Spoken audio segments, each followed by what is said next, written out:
Music by Amit Singh.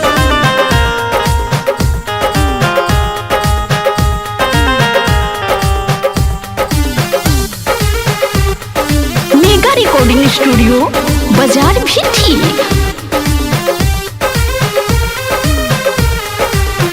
रंग डालो ता देवरा पटकी के भागल बानी ए सखी हम छोटकी के।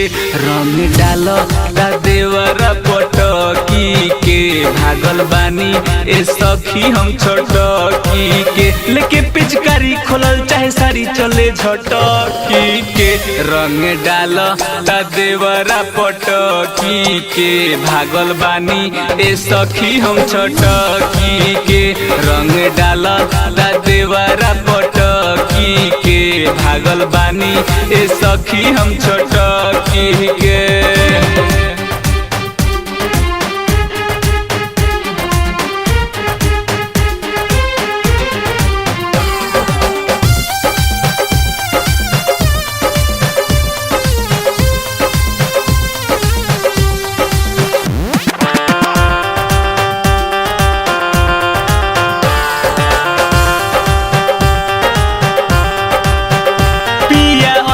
नहीं घरे असोहली में रंग डाल के चाहे देवरा चोले में। रंग डाल के चाहे देवरा चोले में। पिया ओइले नहीं घरे असोहली में रंग डाल के चाहे देवरा चोले में। रह जाता नो ऊपरे अटकी के भागल बानी ए सखी हम छटकी के। लेके पिचकारी खोलल चाहे सारी चले झटकी के। रंग डाल ता देवरा पटकी के भागल बानी ए सखी हम छटकी के। रंग डाल ता देवरा पटकी के भागल बानी ए सखी हम छटकी के।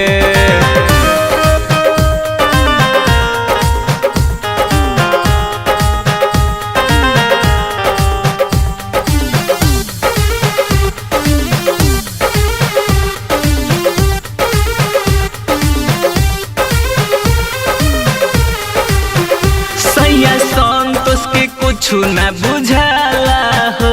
देवरा चुनु के रहन सुहाला हो। देवरा राजू के रहन सुहाला हो। सैया संतोष के कुछ न बुझाला हो। देवरा सचिन के रहन सुहाला हो। रंगल चाहे ला दुनो मोर लटकी के भागल बानी ए सखी हम छटकी के। लेके पिचकारी खोलल चाहे सारी चले झटकी के। रंग डाल ता देवरा पटकी के भागल बानी ए सखी हम छटकी के। रंग डाल ता देवरा पटकी के भागल बानी ए सखी हम छटकी के।